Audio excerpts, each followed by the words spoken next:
Hi, I'm Sydney Grumish, and today I'm going to be talking about working with Carly Pearce. I am a personal assistant and a social media creative lead. I get to see the world and do everything and see every aspect of the industry. Award shows and interviews and touring. I feel like every day I have, wow, I can't believe this is happening moments. And Carly and I even joke about it a lot of, would you ever think you'd be doing this? Just because I was her fan first. I was a country music fan and I was living in Minnesota at the time.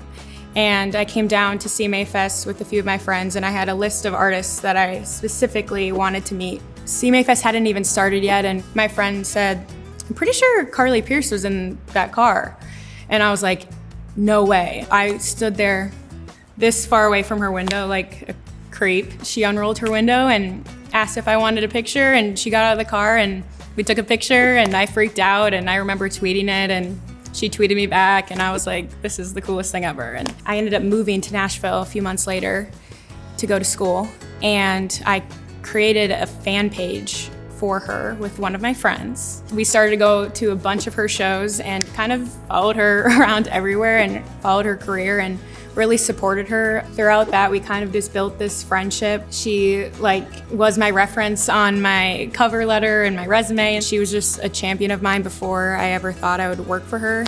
And she asked me to lunch and asked me if I would ever want to tour because she needed somebody to sell her merch. And I was like, yeah, absolutely, I want to do that. When I first started working for Carly, I just started as her merchandise manager. I liked merch. I thought merch was so fun. You're the first face that people see when they walk through the door. You really get to see Carly's personality within the merch. I'll never forget actually the first meeting I had with her. She asked me for my opinion on her merch and I put in a bunch of ideas and I remember leaving there feeling like, whoa, I'm not just an intern anymore. Like I actually have a say in something. But then I naturally started doing more assistant type roles. Starting in 2022, I added an assistant to my job title. So I was doing merch and was her assistant. At the end of last year is when we had the conversation of me and just being her full-time assistant and then helping out with social media as well. I think somebody who is an assistant needs to be flexible. Schedules change all the time. You need to be organized. Life is pretty hectic for these artists, so making sure that you know where they need to be, where you need to be, what they need. You just have to know the artist so well. You have to know them better than they know themselves half the time of what they need and predicting what they need. I see so many people I know at these shows now.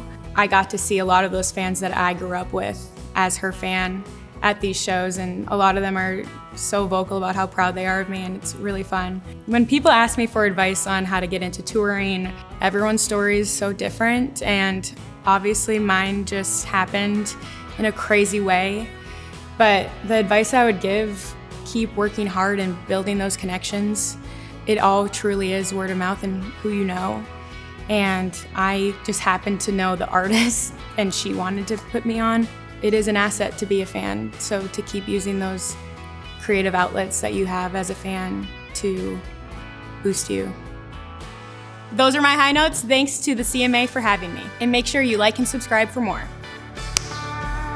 It's like, I don't know what I'm doing. I was like, oh, shoot, okay, got it.